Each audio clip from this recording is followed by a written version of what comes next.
Hello and welcome to my channel. బాగున్నారు? ఈరోజు video వచ్చేసి క్రిస్పీగా అప్పటికప్పుడు వేసుకొని ఇన్స్టెంట్ దోశలండి. ఇప్పుడు వీడియోకి వెళ్ళి తెలుసుకుందాం. ముందుగా జొన్నపిండి 1 కప్పు తీసుకున్నాను.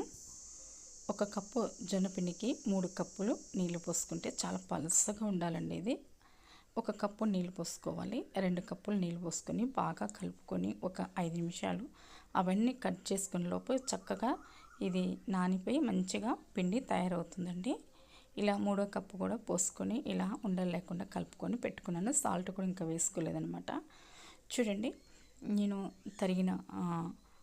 సన్నగా తరిగిన కరివేపాకు, క్యారెట్, సన్నగా తరిగిన ఉల్లిపాయలు, తర్వాత పచ్చిమిర్చి, తర్వాత సన్నగా తరిగిన కొత్తిమీర వేసుకున్నానండి.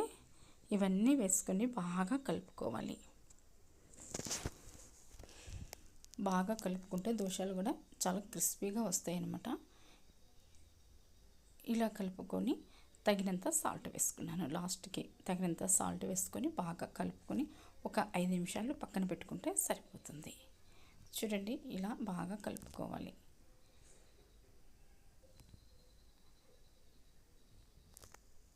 ఇలా కలుపుకుంటే చాలా చాలా టేస్టీగా ఉంటాయండి, క్రిస్పీగా ఉంటాయి. అప్పటికప్పుడు దోశలు టిఫిన్ లాగా అవుతాయి.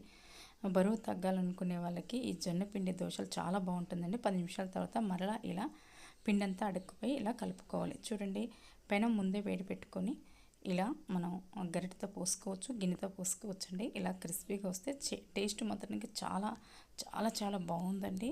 మీరు కూడా ఒకసారి ఇలా ట్రై చేయండి. టిఫిన్ లేనప్పుడు, ఇంట్లో ఏమీ లేనప్పుడు ఇలా జొన్నపిండి, రాగిపిండి ఉన్నా లేకపోతే వరిపిండి ఉన్నా ఇలా దోశలు వేసుకుంటే చాలా చాలా క్రిస్పీగా చాలా వస్తాయండి.